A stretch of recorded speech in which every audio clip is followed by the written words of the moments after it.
Hey guys, Dr. Duff here with TCB Chiropractic in Boulder, Colorado. And today we're going to talk about pediatric chiropractic at TCB Chiropractic and the real reason kids get ear infections and why surgery doesn't always work. So there's these things in our ear canal called the eustachian tubes. And these tubes allow for sound and processing sound and our brains to interpret that. However, in children, a lot of times what can happen is those eustachian tubes can build up infections, can build up fluids from infections. These infections can be bacterial, they can be viral, and this fluid can cause a lot of pain and discomfort. The connection will go all the way down into kind of our throat and into the top of our lungs. And a lot of times when we get sick, that fluid will start to build up in the ear and cause all kinds of fussiness. So our kids might get sick, they might start to get a lot of ear pain and headaches, and sometimes even neck pain. So that fluid will build up just because all of the infection is creating this inflammation throughout the body that goes up into those eustachian tubes, and that's what causes that ear pain. And chiropractically, there are a lot of things that we can do to help with this and help relieve it. And here at TCB Chiropractic, it always starts with an exam. We can always assess the ear. We can see if there is fluid building up. Sometimes there's redness around there. And obviously pain is going to be the most apparent thing when it comes to that.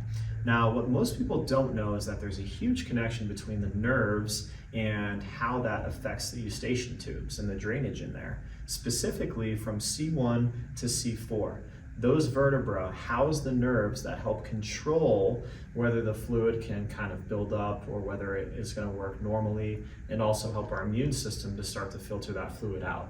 So when we assess the C1 through C4 vertebra, a lot of our kids between falls, birthing stress, subluxations that develop over time, looking down at our phones, these things will build up stress in those nerves and cause dysfunction of the actual eustachian tube.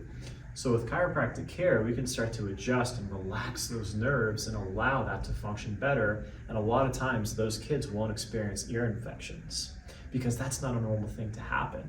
But a lot of times the stress builds up, and it does occur in many, many kids. So why might surgery fail to help?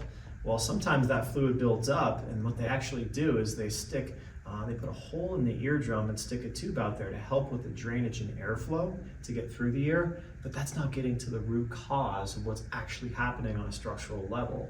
See, a lot of times this nervous system dysfunction in the very top of the neck can prevent a child from overcoming this, and then it'll just continue to occur and occur even with expensive surgeries that are invasive and deal with anesthesia, and that can become very problematic for the kids as well. So chiropractic can absolutely help kids with ear infections where surgery has either failed them, or even better, it's an alternative to surgery to see if maybe the nervous system connection here to the eustachian tubes is the real root cause of why the ear infections are occurring in the first place. So if you have a kid or know a kid who's experiencing these and it's been chronic, please have them get checked by a chiropractor to see if there's nervous system stress, because a lot of times relieving that stress will help with the ear infections in the first place.